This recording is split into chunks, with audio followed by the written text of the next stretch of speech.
राधे राधे सबै मेरा फेसबुक परिवारलाई। र आज चाहिँ म धेरै दिन पछाडि आफ्नै घरमा बसेर एउटा श्लोक भन्न गइरहेकी छु। धेरै दिनसम्म म बाहिर कता कता घुमिराखेकी थिएँ, रमाइराखेकी थिएँ, सबैतिर सबैले देखिराख्नु भएको थियो होइन। र आज चाहिँ एउटा श्लोक भेटेँ, भानुभक्त मामाले लेखेर स्टेटसमा राख्नु भएको रहेछ र त्यो श्लोकलाई भन्न मन लाग्यो मलाई चाहिँ।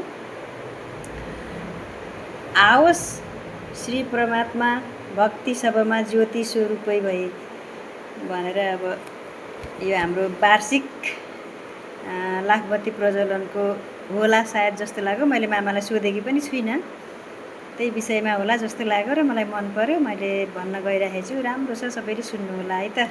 र सुरु गर्दैछु है त म। जगमग ज्योति बलोस् भित्र मनमा, जागेर सचेतना, जाओस् अन्तरको सबै मलिनता, सारा दुखै वेदना।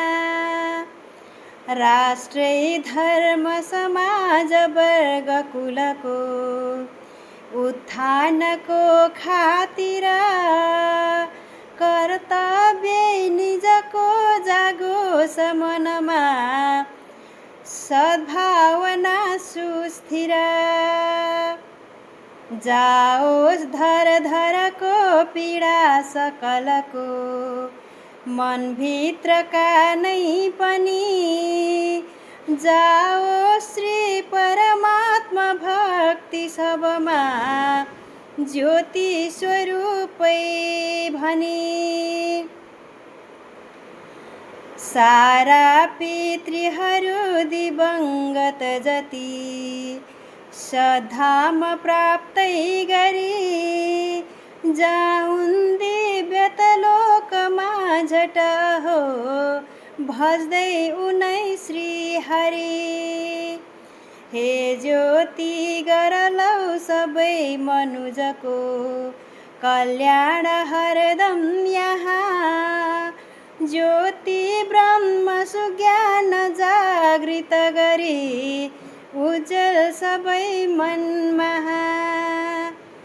वार्षिक ज्योति महोत्सवै समयमा, सङ्कल्प यस्तै गरी, राख्छु लौ शुभकामना सकलमा, जागृत हुन् श्री हरि।